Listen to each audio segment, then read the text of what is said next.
That night ended not only with an embarrassing setback but with furious calls for the sacking of national team manager Luis Aragonés. And while it wouldn't be long before Spain, with Iniesta in a starring role, took home their first trophy in 44 years by beating Germany in the European Championship final in Vienna in the summer of 2008, nobody would have expected it back then. Less so a few weeks after Belfast went, in a must-win game away at Sweden, Spain did the unthinkable and lost again. That night, only Carles Puyol and Xavi Hernandez in Spanish colours played their club football for Barcelona. But over the course of the next few years, the entire paradigm of Spanish football, and world football in general, would change based on what was happening at Camp Nou. At the forefront would be Iniesta and his great friend Xavi. Northern Ireland was a landmark night, not only in the sense of hitting rock bottom, but also for the fact that it was the last time Raúl, the captain, would wear the Spanish shirt. As the Madrid poster boy, Raúl enjoyed total backing among the capital's press.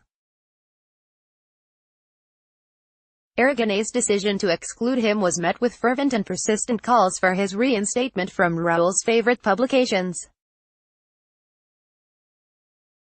But Spain were moving on without him, even if those on the outside couldn't accept it and even if it was taking a long time to get results. Aragonés was going to rely instead on David Villa for the goals and on something completely different to master games. A few months on from that loss to Sweden, Spain embarked on a record run of 35 games unbeaten, a sequence that only came to an end at the 2009 Confederations Cup. Spain had spent decades earning their nickname of La Furia Roja, the Red Fury, and that description best typified how they set about their competition. They were an urgent and often untamed team. Once Aragonés' remodeling of the team was complete, they would not need that nickname any longer. There was still an edge. Aragonés' Spain could foul with the best of them, but most of the fire was put out in favor of control. That's because Spain had something else, something new and different, and the wise old Aragonés was clever enough to recognize it. It was a dramatic revolution because the team made a complete change of direction, but the players didn't feel it. Euro 2008 winner Carlos Marchena tells Goal. The one who had the vision and was brave for introducing these changes was Luis. He deserves all the credit because his players didn't perceive how things were about to change. Villa is no giant. Iniesta isn't either. Xavi was never going to boss games based on his physicality. Marcos Senna became the team's rock-solid base despite his own slender makeup. David Silva was trusted to work his magic. Santi Cazorla featured too. What those Spain players lacked in stature and in physical size, they made up for in their seemingly innate ability to circulate the ball. This was a new Spain, more together, less fractured, and with a manager not embarrassed to lean on developments at Barcelona and adapt them for his own purposes. The hallmarks of the Barca education in Xavi and Iniesta, as well as Victor Valdés, Puyol, Cesc Fabregas, Gerard Piqué and Pedro Rodriguez, were already well established. It's no coincidence that so many of La Masia's graduates ended up starring for the national team as well. They were asked to play as they were taught and the rest, under Aragonés' tutelage, went with it. The Barcelona style influenced Spain in the sense that both teams had the same man directing the game, said Marchena. In both teams, the players followed Xavi's diktat on the pitch and that brought a lot of success everywhere. And where there was Xavi, there was Iniesta. And where the two were in tandem, success swiftly followed. It took a while for Iniesta to attain his worldwide fame and his prominence within the game. Moments like Euro 2008 certainly helped him on his way. He was the only Spain player to feature in every game and set up a goal for Xavi in the semi-final against Russia. While he was not quite bit part at Barcelona, he was certainly not the fundamental part of the machinery he ultimately would become under Guardiola. He didn't start the 2006 Champions League final, for example, and due to his versatility, he had to settle for filling in the wide forward positions on many occasions. Just before the 2006 World Cup, he forced himself into the Spain reckoning while deputizing for his injured colleague Xavi in midfield. And it was in the center of the field that he would make his name and make history for club and country. There was Chelsea 2009, that goal propelled Iniesta into the stratosphere. That controversial late goal at Stamford Bridge set Guardiola and Barca on the road to an unprecedented sextuple. For club and country, he was becoming a standout not only in his own right but was making everybody else play better too. While Xavi set the tempo, Iniesta influenced games with his passing ability, his intuitive one-twos with a through ball or a late run.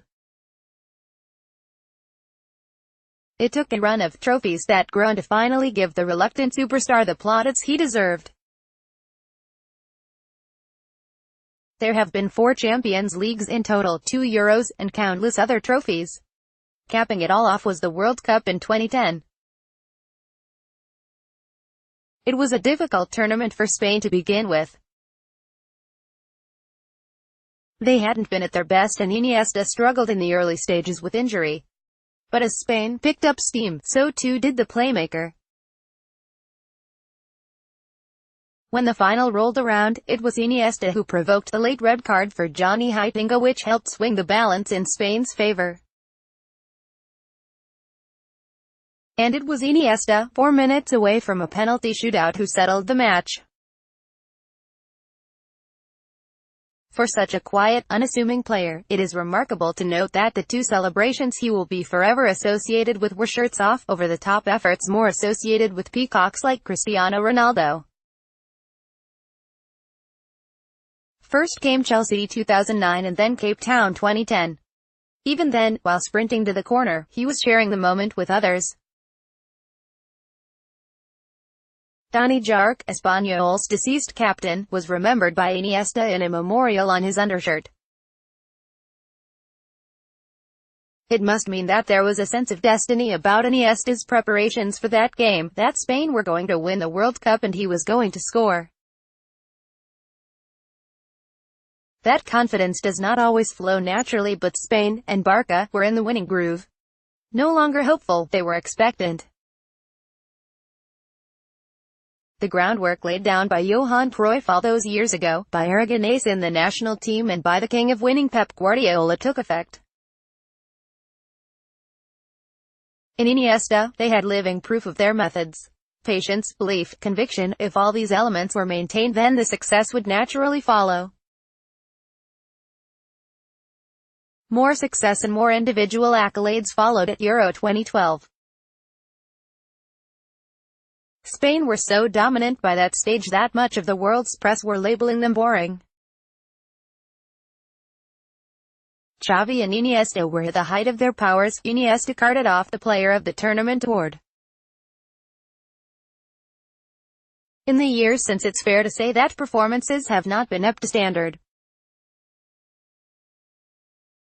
The 2014 World Cup was a washout and one tournament too far for the likes of Iker Casillas and Xavi, not to mention the manager. Fragile confidence appeared to afflict the squad as a whole in Euro 2016. As long as it took Spain to have the courage to win, they have lost that habit almost twice as quickly. Del Bosque will forever be revered, but Julen Lopetegui was chosen as the one to take them forward after the failure in France. Spain looks stronger now and perhaps crucially they are not carrying the tags of favorites. Even as players aged and the aging process took its effect, Spain were burdened with expectation. That is a consequence of their success. Now maybe they are back to where they were before Euro 2008. By now most of the 2008 crew have fallen by the wayside, but a few remain in place for this tournament. There's third-choice goalkeeper and cheerleader Pepe Reina. There's Sergio Ramos and David Silva. And possibly for the last time there's Iniesta. He will no doubt go out to impress. His performance in the Copa del Rey final, his last big meaningful game for Barca, brought out the best in him and was perhaps his greatest individual display of the past 3 years. He knows time is running out and will want to leave a mark. And he will look around the squad and see guys 10, 12, 14 years his junior. He will see guys who look at him and all he's seen and done with the same kind of eyes he looked upon Guardiola and Xavi. They have seen him win the World Cup, the one and only World Cup for Spain, and will dream about following it up. Who knows, it might be Iniesta himself with one last intervention before leaving the scene forever. But in the last few years Spain have not been hesitant about ushering out the old and bringing in the new. Iniesta knows this, he was once at that point of the process. And now like Puyol and Xavi before him he is at the other.